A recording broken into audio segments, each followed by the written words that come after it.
leur parapluie, une centaine de personnes se sont rassemblées place des Palmistes ce matin à l'appel du collectif Pour la Guyane circulé. Quelques entrepreneurs ont ensuite porté plainte individuellement contre les blocages. Le groupe Facebook rassemble quant à lui 4000 membres. Des containers de médicaments dans la cargaison d'un navire accosté ce matin au port de Dégradé-Cannes, le premier depuis les débuts du mouvement. 40 dockers réquisitionnés par le préfet les ont déchargés. Les produits seront acheminés jusqu'aux hôpitaux et pharmacies. Enfin, en ces temps de crise, les ligues de sport ne peuvent pas accéder à leurs équipements. Qu'à cela ne tienne, la Ligue de volleyball a décidé de joindre l'utile à l'agréable. Elle a déplacé ses entraînements sur les plages de Montjoly. Reportage à suivre. Mesdames et messieurs, bonsoir et merci d'être avec nous. Le travail continue, c'est ce qu'a déclaré la ministre des Outre-mer au sortir du Conseil des ministres ce matin. Erika Barrette a souligné l'engagement de l'État à mettre en place au plus vite les mesures annoncées dans le plan d'urgence et renouvelé son appel à lever les barrages. Les collectifs, quant à eux, se sont réunis pour discuter de la suite à donner au mouvement. Ils sont actuellement encore en réunion et refusent pour l'instant de s'exprimer auprès des médias télé. Un communiqué devrait paraître dans la soirée et une conférence de presse est d'ores et déjà annoncée pour demain. Et il y a eu donc aujourd'hui une nouvelle mobilisation contre les barrages du collectif Pour la Guyane décollé. Après la marche de Kourou hier, le groupe Pour la Guyane circulé a manifesté place des Palmistes à Cayenne ce matin. Environ 150 personnes ont répondu présentes au rendez-vous avant de déposer plainte une à une pour entrave à la circulation. Frédéric Mazy. Même la pluie ne les aura pas arrêtés. Une centaine de personnes est venue exprimer son ras-le-bol, lassée de ne pas pouvoir circuler comme ils l'entendent. La Guyane est vraiment en péril actuellement, les entreprises sont en train de mourir et il est temps de revenir à la normale. La stratégie aujourd'hui, elle doit se déplacer, elle doit être autre, parce qu'aujourd'hui il n'y a plus personne pour discuter en face de nous et il faut maintenant imaginer des choses avec le futur gouvernement. La majorité des personnes présentes a refusé de répondre à nos questions. Certains nous avouent hors caméra avoir peur des menaces. La façon dont ça se déroule, la symbolique utilisée par un certain nombre de gens, les 500 frères pour ne pas les nommer, pour moi c'est une symbolique qui est assez proche de la symbolique d'extrême droite et je trouve ça inadmissible. Après près d'une heure, le cortège se dirige vers l'hôtel de police. Tous souhaitent porter plainte. Je ne peux pas mobiliser tout le commissariat pour prendre toutes ces plaintes dans toute la journée parce que si c'est ça, on arrête les patrouilles, on arrête la lutte contre la délinquance et je vous demande de le comprendre, d'accord ? Au commissariat, panique à bord. 30 minutes sont nécessaires pour un dépôt de plainte. Les forces de l'ordre demandent alors à ce que les manifestants se répartissent sur les différents postes de police de la ville. C'est non au nom du collectif, mais bien en tant que citoyen lambda, que chacun souhaite faire reconnaître l'entrave à la circulation. Les voies légales, pour moi, sont les plus utiles. N'importe quel citoyen qui se sent victime d'un délit est en droit d'aller déposer plainte. C'est le procureur qui décide de la poursuite ou pas. L'entrave à la circulation est un délit passible de 4 500 € d'amende et de 2 ans de prison. Le groupe Facebook Stop au barrage a appelé à un prochain rassemblement avant la fin de la semaine dans toutes les villes guyanaises. Dissension, c'est ce que l'on retiendra du mouvement social ces derniers jours. Même si les opposants au barrage se disent favorables au combat mené pour la Guyane, les militants pro-barrage tiennent à maintenir la démarche pour tenter de faire bouger les lignes au niveau du gouvernement. Une opposition dans la forme, mais de réels clivages au sein de la population. Une coordinatrice de barrage et un chef d'entreprise ont défendu leur point de vue auprès d'Ayodele Germa et Charlotte Fleury. Yolène Nyekpong reprend un tour de garde sur le barrage de la Crique Fouillée après 20 heures de présence la veille. Pour elle, les barrages sont un excellent outil de pression face au gouvernement. C'est le seul moyen d'obtenir. Pour obtenir, il faut barrer. Preuve en est que la Guyane aujourd'hui se voit octroyer 1,8 milliard grâce au barrage. Ça, c'est une réalité. Jean-Christophe Vaudet est concessionnaire automobile. Dès le début de la crise sociale, il a cessé son activité. 0 € de chiffre d'affaires contre 70 000 € de dépenses, dont le tiers est destiné au chômage partiel de sa trentaine de salariés. Pour lui, le gouvernement actuel n'est plus en mesure d'apporter des réponses aux revendications. Je pense que le gouvernement se désintéresse totalement de la Guyane. Pourquoi ? Parce qu'ils sont réellement sur le départ. La campagne a officiellement démarré, les élections sont dans 15 jours, donc ils sont clairement plus concernés. Donc je pense qu'il faut s'arrêter pour pouvoir redémarrer une fois que le nouveau gouvernement sera en place. Deuxième argument, au maintien des barrages, l'implication de la population dans le processus décisionnel du mouvement. Il faut aussi amener la population à s'interroger, amener la population à venir sur les lieux de barrage afin de pouvoir se rencontrer, afin de pouvoir échanger, afin de pouvoir justement préparer ensemble une stratégie. Aujourd'hui, on se rend compte que la population guyanaise est unie et fédérée, quoi qu'on en dise. Peu réaliste, selon cet entrepreneur. Bon, c'est une position un petit peu idéologique. Bon, bien évidemment, tout le monde est concerné, puisque quand on ne peut plus circuler, on se sent peut-être un peu plus directement concerné. Simplement, je pense qu'il faut pouvoir faire une pause, reprendre des forces, ménager sa monture, pour pouvoir se remobiliser une fois que le nouveau gouvernement sera en place. Essayer d'avoir une stratégie commune, y réfléchir, de savoir quelle forme pourrait prendre cette mobilisation. Enfin, troisième argument, on ne peut faire d'omelette sans casser des œufs. Pomme de discorde entre les deux parties qui s'accordent néanmoins sur le fond. Tout le monde est bien conscient que la Guyane avait besoin de ce mouvement-là. Et même les pseudo-détracteurs ont compris tout l'intérêt de ce mouvement. Encore une fois, on est avec les collectifs, les causes sont justes. Dans le fond, bien évidemment, on les soutient. Maintenant, dans la forme, on dit simplement qu'on ne peut plus. On est une population un peu frileuse, ça, il ne faut pas se mentir là-dessus. Aujourd'hui, les Guyanais veulent une véritable révolution. Et la révolution, ça passe forcément par des dommages collatéraux. Il faut que les entreprises puissent reprendre leur souffle. On fait partie des petites entreprises guyanaises qui ne sont pas une surface financière importante et qui ne peuvent pas durer longtemps dans ce genre de conflit et de blocage. L'UTG avait déclaré la grève au centre hospitalier André Rosemont le 27 mars dernier. La direction et le syndicat s'étaient alors fixé 2 heures de négociation par jour. Mais la première rencontre programmée hier a tourné court. Les deux parties n'ont pas su s'entendre dès le premier point, à savoir l'embauche de personnel. La secrétaire générale adjointe explique les raisons de cet échec au micro de Caroline Alcide et Joanne Manus. Les premières revendications seront les moyens en effectif. La population n'est pas satisfaite de notre manière de soigner. Nous confirmons que nous avons des professionnels compétents, mais qui n'ont pas les moyens pour travailler. Donc nous l'avons signifié à la directrice par intérim qui est en ce moment. Donc on nous a appris qu'elle était finalement nommée pour gérer cet hôpital. Que nous ne pouvons plus nous contenter d'entendre qu'il n'y a pas de budget, qu'on ne peut pas faire autrement et qu'il ne fallait pas venir lui demander de créer des postes.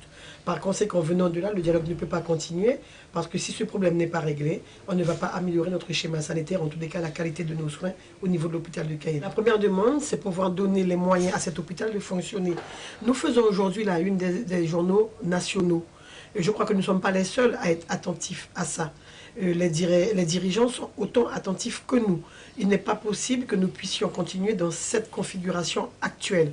L'hôpital de Cayenne, il n'est pas non seulement vétus, mais il est en train de crouler parce qu'on n'a pas les moyens de travailler. Alors, la direction, elle est comme nous, dans une configuration d'exécutant. Et au-dessus de la direction, il y a ce qu'il faut. Il y a les portes à ouvrir. Nous l'avons fait en 2000. Nous allons continuer à le faire parce que ce n'est pas le problème de l'UTG Santé, c'est le problème de la population guyanaise. C'est un mouvement qui s'insère dans la grève générale. C'est un mouvement qui a débuté suite à l'appel à la grève générale de notre centrale. Mais comme nous l'avons dit, les 700 frères nous ont donné une force. La centrale nous a permis de mettre la procédure légale sur le cas du droit de grève dans l'hôpital. Et nous avons réfléchi à ne pas être seulement dans la revendication populaire, parce que ce sont quand même des travailleurs que nous mettons en grève, et ces travailleurs nous ont demandé de prendre en compte aussi leur situation, ce que nous avons fait dès le début. 8 autres avant lui avaient été déroutés vers la Caraïbe depuis le début du mouvement. Le premier navire à pouvoir accoster au port de Dégradé-Cannes est arrivé ce matin avec près de 10 containers de produits pharmaceutiques à son bord. 2 équipes de dockers du GEMAG réquisitionnées par le préfet ont pu les décharger. Les collectifs sur les barrages devraient autoriser leur cheminement jusqu'aux hôpitaux et pharmacies. Reportage Ayodele Germa et Charlotte Fleury. Ce bateau est le premier depuis le début de la crise sociale à décharger son contenu sur le port de Dégradé-Cannes. Il accoste à 5 heures ce matin avec à son bord 350 conteneurs, dont moins d'une dizaine chargés de produits pharmaceutiques. Même si ce docker soutient le mouvement social, il contribuera tout de même au déchargement de ces marchandises. Je soutiens le mouvement parce que je regarde qui, à l'heure qu'il est, l'hôpital qui a un gros problème. L'éducation, qui a un gros problème. Parce qu'il y a un bateau qui vient qui est médicament pour l'hôpital. Et comme nous n'avons pas envie que ces gens de l'hôpital prennent fait, Donc il est tout à fait normal qu'ils nous déchargent les bateaux qui vont venir. Une question de bon sens, mais surtout une injonction de la préfecture qui a émis en début de semaine une réquisition à l'endroit des dockers pour des raisons de sécurité sanitaire. 2 équipes d'une quarantaine de manutentionnaires devront se relayer aujourd'hui, demain et samedi au déchargement. Mais tous n'ont pas répondu présent. Donc sur le chiffre du matin, nous avions commandé 2 équipes. Nous n'avions pas pu faire travailler 2 équipes parce qu'il y a un certain nombre de dockers, pour un certain nombre de raisons, qui n'ont pas pu ou ne sont pas venus au travail. Donc nous espérons, en mettant en place un certain nombre de choses, avec les responsables du barrage, en essayant d'appeler les dockers, de faire en sorte que ce problème soit résolu d'ici la fin de la semaine, pour qu'à chaque fois qu'il y ait réquisition, que nous ayons le maximum de personnel disponible. Le temps de vie de ces produits pharmaceutiques, en fait, je pense qu'il doit être normal. Je ne sais pas combien de temps ils sont restés en instance dans d'autres ports, en fait, mais dès qu'ils vont être déchargés, je pense qu'il y aura une réquisition pour faire la livraison tout de suite, donc ce n'est pas vraiment le problème. Selon le coordinateur des barrages, les produits pharmaceutiques devraient pouvoir transiter sans encombre jusqu'aux grossistes répartiteurs et aux hôpitaux. Le commissaire Olivier Le Cardinal ne s'avoue pas vaincu malgré la décision de la chambre d'instruction de la cour d'appel de Cayenne.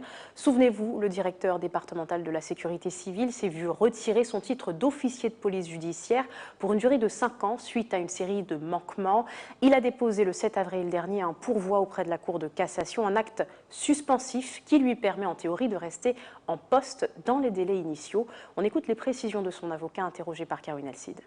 C'est un pourvoi en cassation qui a pour effet de suspendre la sanction qui lui a été notifiée et qui permet à la haute juridiction d'examiner tant sur le droit au niveau de la procédure que sur le fond de l'affaire tous les éléments qui lui seront communiqués. Pourvoi qui suspend le retrait d'habilitation de la qualité d'officier de police judiciaire pour M. Le Cardinal. C'est heureux. Parce que je rappelle quand même que 5 ans de retrait d'une telle habilitation, c'est une sanction inouïe qui est disproportionnée au regard de la carrière administrative et judiciaire de M. Le Cardinal. Ces notations sont particulièrement dithyrambiques. C'est un homme qui est apprécié tant de la part de sa base que de la part de sa hiérarchie judiciaire et administrative. C'est vrai que M. le Cardinal, comme j'ai eu l'occasion de le dire, il a pu faire un travail effectif depuis son arrivée ici en Guyane. Il a traité les procédures qui lui étaient confiées, mais quoi qu'il en soit, et il a redit, il a eu l'occasion de le rappeler à plusieurs reprises, il n'a fait qu'exécuter les missions qui lui étaient confiées avec les moyens dont il disposait. Même s'il était prévu qu'il quitte le département de la Guyane au mois d'août prochain, mais il n'en demeure pas moins que, vu le contexte actuel, il est invité à quitter la collectivité le plus rapidement possible. Mais quoi qu'il en soit, il y a d'ores et déjà un nouveau commissaire qui va assurer simplement l'intérim le temps que le successeur de M. le Cardinal n'arrive en Guyane dans les prochains jours. En ces temps de crise sociale, compétitions et entraînements sportifs sont suspendus ou reportés au vu des barrages installés sur nos routes. Pas question toutefois de se tourner les pouces. Depuis le début du mouvement, la Ligue de volleyball ne perd pas de vue ses enjeux. Elle a donc déplacé ses séances sur les plages de Montjoly. Un bon moyen de préparer la prochaine sélection de l'équipe féminine tout en restant solidaire du mouvement. Jonathan Lariot. Dans cette période de grève où toutes les structures accueillant des clubs sont fermées, les plages de Remire-Montjoly sont devenues de vraies aires d'entraînement. La Ligue de volleyball a commencé depuis le début des blocages à tirer profit de cet espace d'entraînement naturel. On m'a beaucoup demandé, ah oui, il n'y a plus de volleyball, les halls sont fermés, on ne peut plus pratiquer.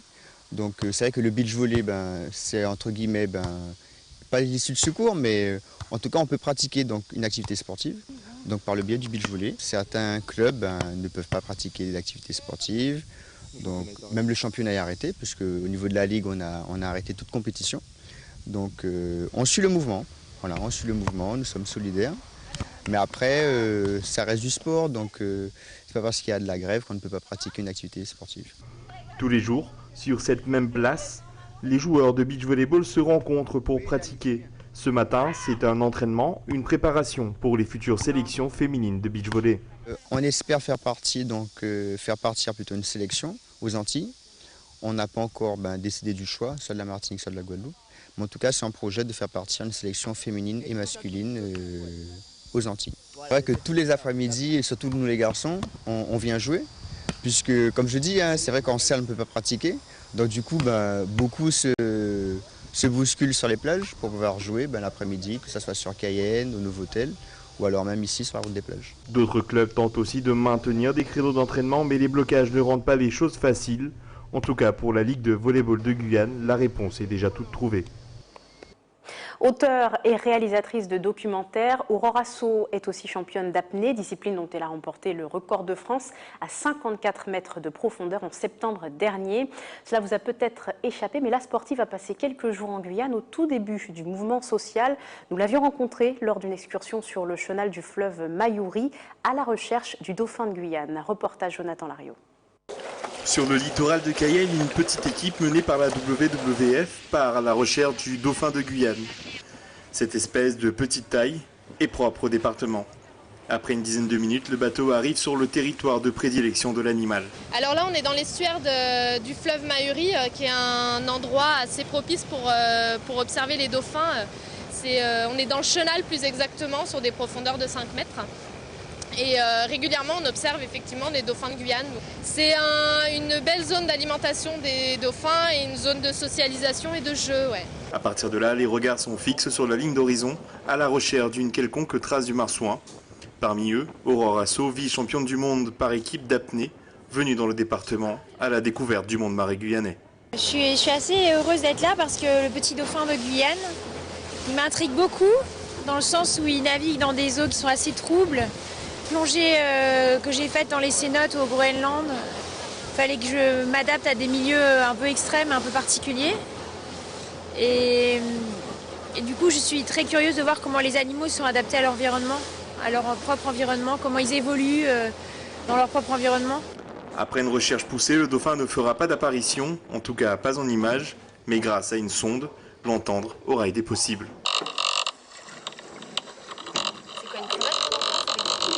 Ce sont des sons qui sont émis par les animaux pour communiquer, pour se déplacer, pour repérer les proies. Donc on utilise en fait ces sons pour essayer de les détecter. Donc là visuellement on n'a rien vu, on n'a rien trouvé, donc on va essayer de les détecter à l'acoustique. Donc c'est un des moyens aussi de surveiller les animaux et de les étudier. Pas de dauphin pour cette fois-ci, l'équipe devra se contenter de quelques photos. L'espèce est assez peureuse et fuit généralement à l'approche de l'homme. C'est la fin de cette édition. Je vous rappelle les principaux titres développés ce soir avec cette centaine de personnes rassemblées place des Palmistes ce matin à l'appel du collectif Pour la Guyane circulé. Quelques entrepreneurs ont ensuite porté plainte individuellement contre les blocages. Le groupe Facebook Stop au barrage comptabilise, lui, près de 4000 membres. Des containers de médicaments dans la cargaison d'un navire accosté ce matin au port de Dégradé-Cannes, le premier depuis le début de la grève. 40 dockers réquisitionnés par le préfet les ont déchargés. Les produits seront emmenés jusqu'aux pharmacies. Enfin, en ces temps de crise, les ligues de sport ne peuvent pas accéder à leurs équipements, mais la Ligue de volleyball a décidé de joindre l'utile à l'agréable. Elle a déplacé ses entraînements sur les plages de Montjoly. Merci de nous avoir suivis. Ne manquez pas le 20h de TF1, ce sera juste après votre météo. Très bonne soirée à vous, rendez-vous demain.